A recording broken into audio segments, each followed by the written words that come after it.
Доброго дня. До слова запрошується речник Міністерства оборони України з питань АТО, полковник. Good afternoon. The floor is given to Andriy Lysenko, the Speaker of the Presidential Administration for the ATO zone.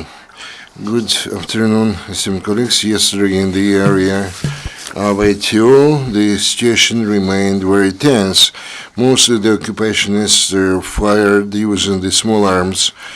The mortars were used by the enemy exclusively in the Donetsk area.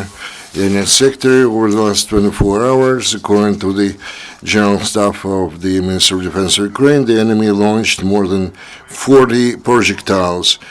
The militants violate the agreements achieved about the separation of the forces near the Zolta. According to the OSCE mission, the illegal armed formations do not allow the observers to have an access to this locality, which between Permysk and Zolotaya, which is the direct violation of the Minsk and other political agreements, and also the mission mandate, which makes provision for access to any area near the contact line. More details. In the Lugansk sector, they registered 5 enemy's provocations where they used the small arms and the sub-barrel grenade launchers. The area near Papansk and Lugansk remain the most active areas. The next sector, the new day started with a mortar fire on our positions near the Donetsk airport. The militants launched 8 projectiles near the Pitsky village. Again, near the near the airport, the militants started their activities near 11 p.m. and they used 120 millimeter mortars. Launching 18 mines. The hotspot in the Donetsk sector remained Avdiivka. 17 cases, 17 launched mortars. Projectiles were used from the mortar on the Ukrainian positions. There were 7 cases of violation of ceasefire, including the using the grenade launchers and the sniper rifles. All in all, also there were violations of ceasefire near Verkhnedretsk and Novgorodsk. All in all, in the Donetsk sector, there were 12 enemy's shellings, using out of which 4 were used the mortars. Mariupol sector, the enemy violated the ceasefire 12 times. Also, they registered the sniper who was active there. Also, during the day, the occupationists violated the ceasefire regime in Termchun, Novotroitsk, Strognatevka, Pavlopol, and Shirokino. Ukrainian servicemen did not fire in response.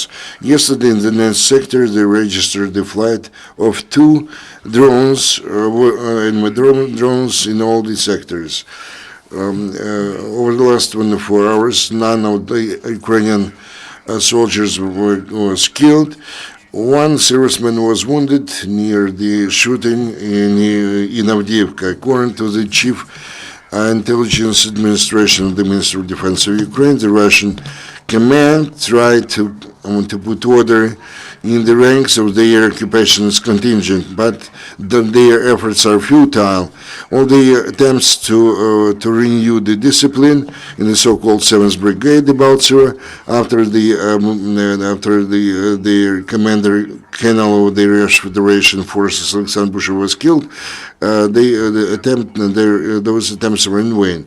And they started to be active in the secondary area near Bryansk-Lugansk region. This actually deteriorated the spirits of the militants.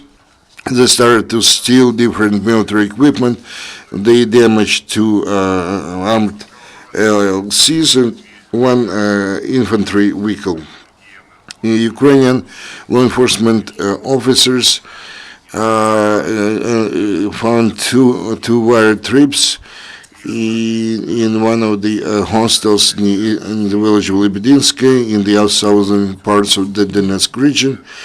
They managed to actually eliminate this wire trip. This is not the first trip they found in this village. According to the information they obtained, those grenades were installed by the subversive group of the militants. Ukrainian pilots improved their combat mastership. The instructors and two crews actually were working on training the tactical aviation, how to master tactical aviation. Three types of different planes were used during this training exercise: Su-27, L-31, and MiG-29. This exhausts my information. Should you have any questions, I will take those. There are no questions. Thank you, Kenno, for your information. Thanks to everyone. Goodbye.